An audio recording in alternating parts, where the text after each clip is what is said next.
Sometimes when you're working on improving your posture, when you're standing or when you're walking, it can actually make you feel like you're gonna fall backwards. And that's definitely something to be on the lookout for, because if you're not aware of it, it could lead to an actual fall, which could be dangerous. Thanks for tuning in. I'm Dr. Gretchen Hawley, physical therapist and multiple sclerosis specialist.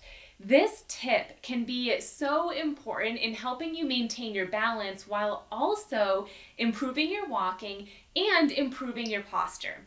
But you have to be aware of these two strategies to prevent yourself from falling backwards. Let's first talk about why that might happen in the first place. If you normally walk or stand from a hinged position or from a rounded position, then what likely is happening if you've been standing or walking that way for a long time is that your body and brain and vestibular system is interpreting this position, this angle of your head, as neutral.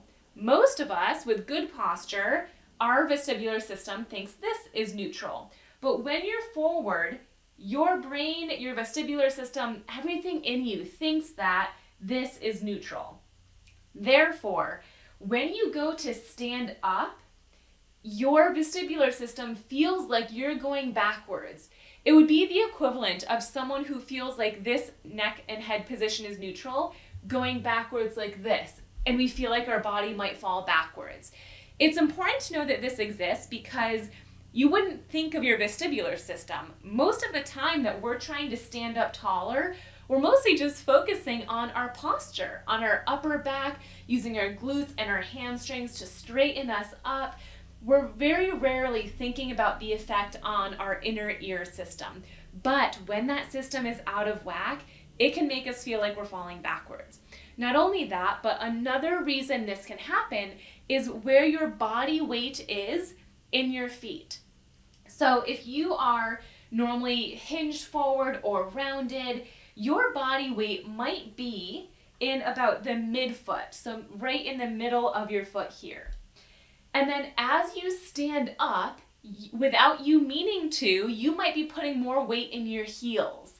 And when you put more weight in your heels, oftentimes your vestibular system and your muscles, every part in your body, feels like it's falling backwards.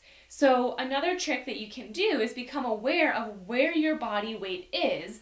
And when you're standing up taller, focus on keeping your body weight in your forefoot or in your midfoot.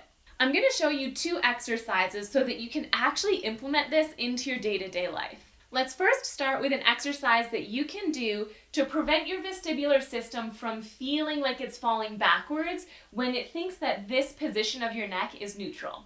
One of the best things that you can do is practice standing or sitting with better posture, but slow and steady. You wouldn't want to go from being hinged or rounded all the way up to a tall position. That for sure is going to make your brain freak out and your vestibular system will be very confused. But what you would want to do is go from your hinged position or your rounded position and maybe start here. So I only came up about maybe 1 inch and stay here for a while. Maybe you practice standing here, maybe you practice walking here, but you're only up a little bit higher from your normal. And you would stay doing that for anywhere from a few weeks to even a few months.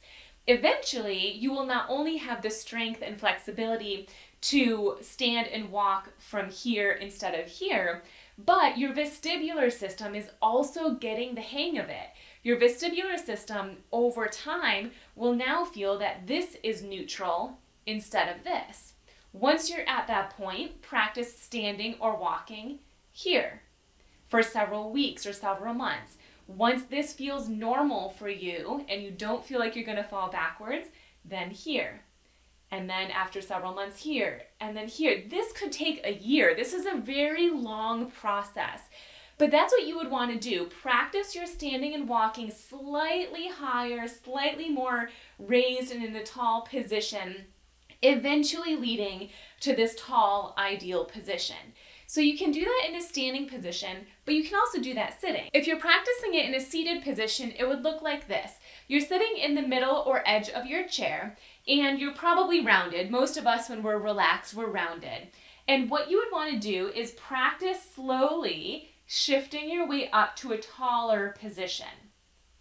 And stay here, stay sitting here for as long as you can. And you work on endurance training over time. So maybe at first you can hold it here for 1 minute. Work your way up to maybe 5 minutes. And then eventually you're going to go a little bit higher. Eventually a little bit higher. But again, it can take weeks, it can take months to get to this position. And again, the reason that this is important is because we're not only strengthening and stretching our muscles, we need core strength and back strength in order to even get to this position. But we can't forget about the effect on the vestibular system. So yes, this is working on core strengthening and core endurance, back strength and back endurance, but it's also working the vestibular system. And oftentimes they don't work at the same speed. You might gain strength a whole lot faster, which can make it tricky and dangerous for the vestibular system if that isn't at the same level. So slowly and steady, just working your way up towards having better posture. And what I want you to be noticing is the position of my head and my neck. When I'm slouched, my head is in this position where it's forward. So this would be neutral according to my vestibular system if I spend most of my time here. But watch what happens to my neck and my ears as I come up. It comes into this more straightened neutral position. So eventually this should feel like a normal, safe position for you without feeling like you're going backwards. The other exercise that you can do to prevent yourself from feeling like you're going to fall backwards when you're standing or walking in a taller position is pay attention to where your body weight is. You can do this standing with a mobility aid, but for demonstration purposes, I'm going to move my aid a little bit further away just so you can see my feet. For this exercise, you want to start off about hip distance apart, so it would look like this. And you want to just pay attention, become aware of where your body weight is. And this might be tricky for you to do. So if it's challenging and if you're thinking to yourself, I can't tell, I don't know where my body weight is, what I want you to do is purposely shift your body weight into your toes. And you might feel them grip the ground a little bit more. You might feel your heels come up a bit. Don't shift so far that you fall forward, but you get the idea. Shift some of your weight forward. Now, shift some of your weight backward. So you feel what it feels like to put weight in your heel. And now try to find the center. So it's even between your toes and your heels. What does that feel like? Become very aware of what it feels like in each of these positions. And a great exercise for this is simply slowly rocking forward and backwards, mentally noticing and being aware of what it feels like when you're forward, when you're backward, and when you're in the middle. Once you're aware of what it feels like, then you will bring your walking aid back and you'll practice standing up taller while keeping your weight in the midfoot. You might find that when you come up taller, you start to shift your weight in your heels, which we don't want. And so as you're practicing your posture, even if it's just standing, stand but keep the body weight in the middle of your foot. You don't want it to be too far forward. That's when your rollator can start to run away from you. You also don't want it to be too far backwards because you can come backwards. So try your best to find that neutral midfoot position. I hope you found these exercises and tips helpful. Part of treating this condition is being aware of the possibilities of what can potentially cause you to be off balance, and then giving yourself the tools and exercises to reduce the likelihood of it happening. If you like the videos like this, please feel free to check out more of my content on my YouTube page and in my online MS Wellness program, The Missing Link.